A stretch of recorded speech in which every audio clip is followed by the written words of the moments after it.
Would I be the asshole if I extended my stay at my parents' house and missed my wife's cousin's wedding? My wife and I are on vacation in my native country. I lived here until I was 18 when I moved to Canada. My wife was born Canadian, but her parents moved from the same country that I did. We have a 1-year-old daughter too. My parents still live in my native country. My parents and her relatives live in different parts of the country, so we landed at her relatives. I spent a day there and said my goodbyes to my wife and daughter and flew to my parents. The plan was that I would spend 2 weeks at my parents and then fly to my wife's for 3 days, attend her cousin's wedding with her, and we would all fly back to my parents for a few days. My parents then got to see my daughter and then fly back to Canada. A couple of days ago, my relatives had decided to arrange a hangout for the entire family at the beach, huts booked and all. Some other relatives of mine that live in other countries are also here at the time, so it's supposed to be a good family gathering, but it's scheduled for the day of my wife's cousin's wedding. A couple of my uncles called me to ask me to change my plans so I could attend, and my parents want me to be there too. I thought of changing my flight to later so that I'd be going after the wedding for just a day and then coming back with my wife and daughter. I told my wife about this, and I was pretty sure she would be on board, because even though she's very close to her cousin, I don't know her at all. However, she got really upset, saying that we had a plan, that she wanted me to be there at the wedding with her, that she wanted good photos of our family. I tried to explain that it would mean a lot to my family if I could make it, that they don't make these plans often, and the wedding is all her relatives, a lot of whom don't know me. She got really upset, wouldn't hear of it, and said I needed to be there. We ended the call. Would I be the asshole if I extended my stay and missed her cousin's wedding whom I don't know because my relatives have planned a grand gathering and would like me here? In the comments, sorry, you would be the asshole. You asked for her input and she gave it. Yes, it would mean a lot to your relatives if you stayed, but apparently it would mean a lot to your wife if you came to the wedding. It may sound unfair, but ultimately, it's more in your interest to make her happy than to make some relatives happy. You did have a plan. Did you not inform your relatives ahead of time that you would be there, and when? Sounds like this all could have been planned better. You're the asshole. Do you not parent your daughter at all? She's 1, and you want to send your wife alone to a wedding with a toddler. That's just crazy. You're the asshole. Your wife has already been solo parenting for 2 weeks. Now you want her to go to a wedding with a toddler in tow without your assistance so that you can further extend your vacation. When does your wife get a vacation without your child? You're the asshole. Why is your family more important than hers? And OP says, it's not about more important, just that I don't know a lot of her family and a lot of them don't know me since we live in Canada. I'm not asking her to abandon the wedding, I'm just trying to say that I wouldn't be missed at the wedding as much as I would be at the family gathering. Mistress Liliana replies, it's not about you being around her family, it is about her feeling you support her. Plus, you're leaving her to take care of your child alone at the wedding, meaning that she will have little ability to enjoy herself and spend time with her family. Everyone's going to ask this poor lady, where's your husband? And she's going to have to sit there knowing she's married to a man who doesn't value her. You need to be there so that she can show off her husband and daughter and introduce everyone to her family, something that is much harder to do with pride and a smile when your husband misses the wedding to extend his 2-week absence to be at his relative's impromptu family gathering. She needs you to attend this event to be present and gracious and charming as a husband and father. Please go and show all of them what a great match that she has made. OP says, yeah, I'm gonna go.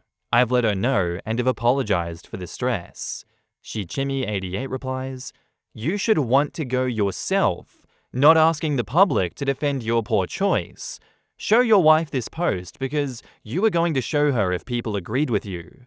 You're the asshole. Yeah, it kind of did sound like OP's just looking for people to give him validation that he's doing the right thing here.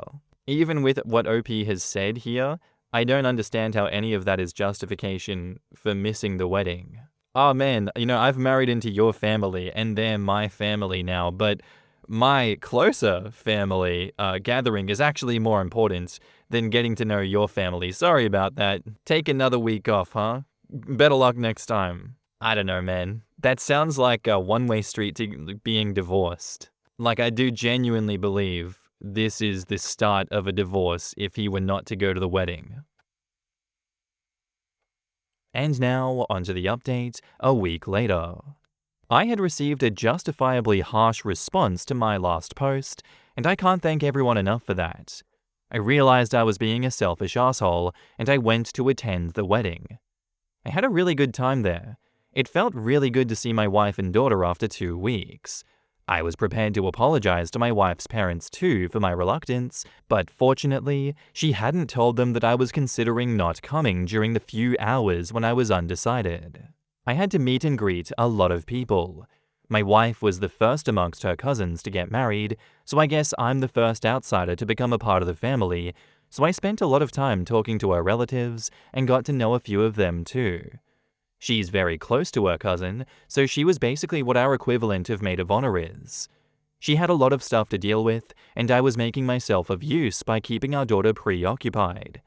They had planned a lot of things: family pictures, couples dinner with the bride and groom, and I was honestly in awe of the planning that went into it. I'd been feeling pretty ashamed of how much trouble I would have caused her had I not gone. She asked me a few times if I enjoyed myself, which would make me feel even worse about it. My parents were disappointed about me not attending the family gathering, and it sounds like it was fun, but I've realized nothing is worth not being there for my wife and daughter. Thank you all for the asshole verdict. I needed it. In the comments, Lazybones Dreamer says, "Honestly, you don't realize it, but it makes a huge difference in your relationship. Had you not come, your wife would have had resentment about your priorities."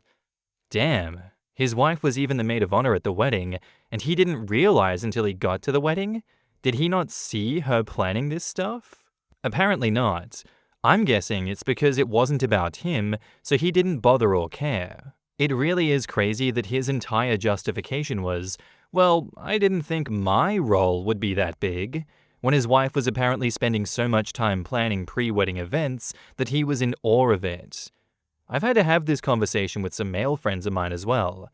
Sometimes we do things for other people, even if it's not what we want to do in that moment. He also totally disregarded how he had committed to attending the wedding. He could just blow the wedding party off because he didn't really know them? I don't think that matters when they have to pay the bill for him. His role wouldn't be that big? Maybe not, but his wife's is, and she can't fulfill her role with a kid in her arms at all times. But somehow, it never crossed his mind that he is also responsible for their kid. The whole "she'll deal with it" mentality. What a jackass. I think OP is very, very lucky to have such an understanding wife in this situation, because the fact that she didn't mention it to her parents at all kind of blows my mind. I feel like most other people that do something like this to their partner, the parents are going to know about it, they're going to pull you to the side, and they're going to whoop your ass for it. So count your lucky stars, OP, and recognize how lucky you really are here, and welcome to the family. You love to hear it. You got off pretty easy for this one. Just don't repeat the same mistake. Our next post is by user DependentOdd7372, and it's titled, "Am I overreacting? My boyfriend came home with makeup on his shirt after a night out." So last night, my boyfriend told me that he was just going to grab a drink with his friend, but then he didn't come home until 4 a.m. When he finally stumbled in, I immediately smelt perfume, like a strong floral scent that I don't wear, and then I noticed makeup on his shirt, like actual smudges. I asked him where he went, and he brushed it off like I was crazy for even questioning him. Him saying he's going to grab a drink made it seem like he wouldn't be out until late. He said that I was being too emotional again, and that I always assume the worst. But I don't know. I feel like my gut is screaming at me that something happened. Would I be overreacting if I asked his friend what really happened, or if I went through his phone to see for myself? Because at this point, I feel like I need proof before I lose my mind. In the comments, Bob says, "No, you're underreacting. If it looks like a duck, quacks like a duck, chances are good that you've got a duck. Trust your gut. This sounds like he's probably had a visit to the strippers. Yup. I had an ex come home with a long blonde hair that I pulled off his shirt, and somehow I didn't even really think anything of it. Turns out it was a stripper's. A long blonde hair probably wouldn't be enough in itself to make me sus, but covered in makeup and smelling of perfume screams lap dance.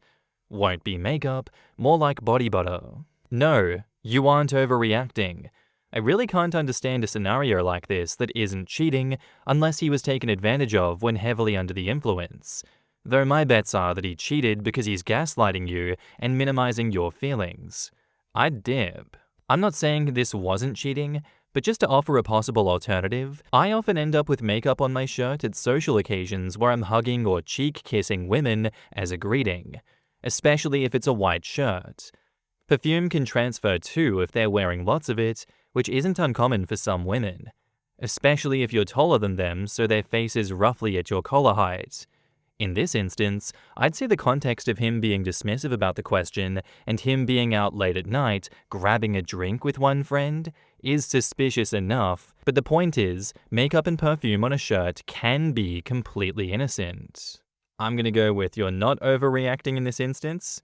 Chances are he's at the strippers, yes, and less likely is that he's cheating, but it's not out of the realm of possibility. Keen to see how you deal with this one, OP. And now, onto the update. I checked his phone, and now I feel sick. So my boyfriend came home late the other night, and I was super suspicious. I couldn't help but check his phone. I knew something was off, so I waited until he was asleep and went through his messages. He said he was just going out for a drink with his friend. Well, it wasn't just a drink. He went to a strip club, but that's not even the worst part. I found texts between him and his friend talking about how good the night was. He straight up admitted to getting a private lap dance. He even described the dancer, saying she was so hot and that she literally changed his type to blondes. I just sat there staring at the screen, reading those words over and over again. Because I'm a brunette. When I woke him up and confronted him, he barely looked guilty. He just sighed and said, "It's not a big deal. It was just for fun." Like my feelings meant nothing. I broke up with him on the spot. This is an update from my last post. In the comments, Solar C says, if he starts to complain or whine, you say, "It's not a big deal. It's just for fun because now I can find me a decent guy." Better yet, say, "I'm not your type anymore. It's not a big deal." And then tell him that you gave a guy a private lap dance while he was out. Because it's not a big deal, right? It's not a big thing. That's why he kept it a secret from you. Because he knew that you wouldn't like it and that it is in fact a big thing. Edit, block him. Don't let him talk himself back into the relationship. Yeah, in my opinion, this doesn't need to be a big thing, but it's totally dependent on the dynamics of the relationship.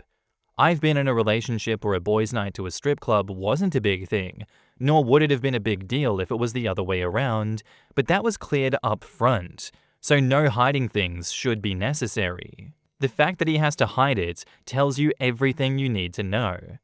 If you were cool with it, he should be able to just let you know that his buddies want to go to a strip club and it would be no big deal. Still not overreacting in this situation, OP? I think you're doing the correct thing. He deserved to be broken up with, he lied to you, and he knew what he was doing was wrong. I know you'll find someone better. My best friend's girlfriend ruined my food. I don't know how to tell my best friend that I'm pissed with his girlfriend. I, 35 male, am a foodie. I've been cooking since I was 10, and I even have a personal cookbook of the recipes that I've accumulated over the years. I know my recipes to heart so much so that I often don't need a recipe to cook my dishes. My closest friends and I decided to have dinner and board game night last week, which my best friend Clark, 34 male, volunteered to host. He requested me to cook my spicy Italian sausage pasta and said that I could cook my pasta dish at his house. He even joked that he gets to keep any of the leftovers, which was fine by me. I agreed to this arrangement because his kitchen was equipped for me to cook my dish and I didn't need to worry about transporting my dish. I arrived at Clark's house a few hours early with my ingredients in tow, along with board games from my collection. Yes, I'm a board gamer too. Clark's girlfriend of 4 months, Sasha, 32 female, let me in the house. I asked her where Clark was, and she said that he was out doing errands and buying snacks and refreshments for later. I proceeded to the kitchen to prepare the ingredients and start cooking. My cooking of the sauce went well. The flavors were balanced to my liking. It had saltiness from the pancetta and the parmesan rind, sweetness and tartness from the onions and canned and fresh tomatoes, heat from the Calabrian chilies, and herbaceous notes from a blend of fresh and dried herbs. After finishing the sauce, I took it off the heat and prepared a pot of water for the pasta. I then set the pot of water over the stove, but put it over a low heat. I planned to freshen up a little and cook the pasta nearer the serving time. I then went to the guest bathroom to shower and change clothes. After freshening up, I headed back to the kitchen. On my way back, I asked Sasha, who was in the living room, where Clark was. She said that he was on his way and would be back in 20 minutes. She then told me this: "Oh, by the way, I tasted your tomato sauce and it lacks salt. I saw this video and the chef said that the sauce should be just as salty as the sea. Don't worry, I've already fixed your sauce. You're welcome." I thought she was kidding, so I just responded with, "Thanks, I guess." I was also worried if she oversalted my sauce. I quickly made my way back to the kitchen to taste my sauce. To my horror, my complexed, balanced sauce was now as salty as the Dead Sea. I was fuming because my sauce was ruined by, in Gordon Ramsay's words, an idiot sandwich. She definitely misheard the advice from this video because you're supposed to have the pasta water as salty as the sea, not the sauce. I wanted to scold Sasha for ruining my sauce, but I had to fix my sauce first because my friends were bound to arrive in less than an hour. Unfortunately, I don't have the time or the ingredients to make a new sauce. I added a mix of lemon juice and honey, a can of crushed tomatoes, tomato paste, and splashes of water. I minimized the saltiness of the sauce, but the sauce was still off. I was thinking of no longer serving my dish, but my friends were excited about my food, and I didn't want to waste food. I just hoped that no one would notice how bad the sauce was. My friends arrived, and we all sat at the dinner table, and we all got a portion of each dish. While we were eating, I noticed my friends were pushing my pasta to the sides of their plates. Once everyone was ready for dessert, I offered to help Lexi prepare and serve the desserts. Lexi is also a foodie, but she's a baker, and she is excellent at making pastries and desserts. When Lexi and I were alone in the kitchen, she asked me why my pasta was so salty. That is when I told her everything. I then told Lexi that I'd let it go for the meantime, and we should just enjoy the rest of the night. I was doing so well to not show that I was bothered, but then Clark, along with Sasha, approached me and said that my pasta dish was saltier than he remembered. I wanted to say that his girlfriend ruined my dish, but I decided to allow her to own up for her mistake. So I told him that I had no idea what went wrong. I mentioned that I properly salted my food and tasted the sauce as I went along, and made it a point to say that my pasta water was seawater salty. But that has never affected the saltiness of my pasta dishes. When I said the pasta water thing, I made sure to look at Sasha. She did not say anything. I just ended the conversation by saying that I sometimes have my off days. The rest of the night went well. I even won some of the games, which kind of lifted my spirits from the pasta debacle. Before I left Clark's house, I asked him if he was keeping the leftovers. He said he was taking half, so I offered to take home the other half. It's been a week since the pasta incident, and I still feel disrespected by what Sasha did. I want to tell my best friend that his girlfriend fucked up my dish, but I don't want to make a big issue over pasta sauce. How would you go about this? In the comments, your girlfriend emptied the salt container in the sauce after I finished it. I tried to fix it, but, well, you tasted the result. Another commenter says, I'd have told the truth as soon as it came up. I'd also have told Sasha that I didn't appreciate her help. You should not have protected her, especially in the conversation with Clark. You should have outed her idiocy right then and there. Why didn't you? That's not being polite, that's being a doormat. Stop that. Find your spine and stand up for yourself. Now everyone thinks you screwed up instead of the real fact that his idiot girlfriend ruined it. I am now very angry with OP for not saying anything when the issue came up than I am with Sasha for staying quiet. Back up to the post, we have an edit/update. So I've been reading everyone's comments, and I would like to thank everyone for their advice. I generally feel uncomfortable with confrontations, which is why I let it slide and even took the blame. But now I realize that I should stand up for myself more, be proud of the work that I do, and I shouldn't be concerned about sparing Sasha's feelings, because in the first place, she disrespected me. I have to put her in her place. Some of you thought that she either hated me or was jealous of me. I have no idea if she does. In the 4 months Clark and Tara have been dating, I've only met her twice or thrice, and we didn't even interact much. I'm now even more compelled to tell Clark about what she did, because if she's able to disrespect the boundaries of a stranger to her, who knows what boundaries she'll cross with a romantic partner. I've messaged Clark to meet up without Sasha for lunch tomorrow, and he agreed. I'll probably update everyone after my lunch with Clark. And now, onto the update the next day. Thank you for all the comments and advice on my previous post. I met with Clark for lunch to tell him about last week's board game night. I told him that Sasha oversalted my sauce because of a video she saw, and I tried my best to fix it, but failed. I also allowed her to fess up, but she stayed silent. I apologized for lying to him by taking the blame for her mistake because I was afraid of confrontation and I didn't want the rest of the game night to be ruined by throwing her under the bus. I was afraid he wouldn't believe me and that I was deflecting the blame back to Sasha. Instead, he said, "That makes much more sense."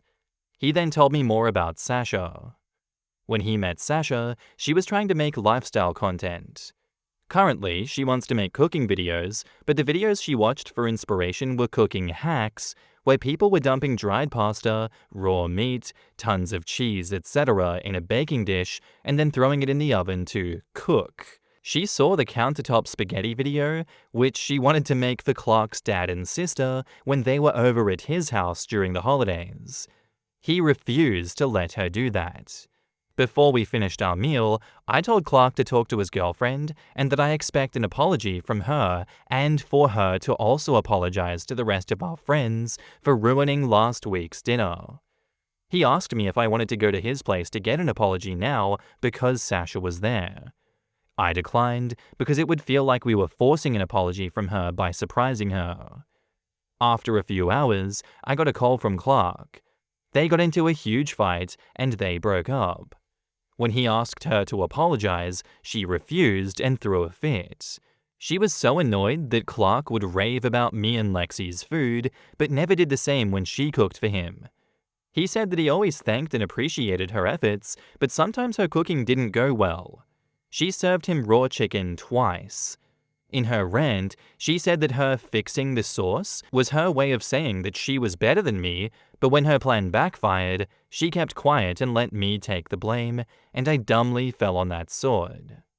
Some of you in the comments from the previous post were right, but what got Clark to break up with her was when she called Clark and our friend group a bunch of useless losers.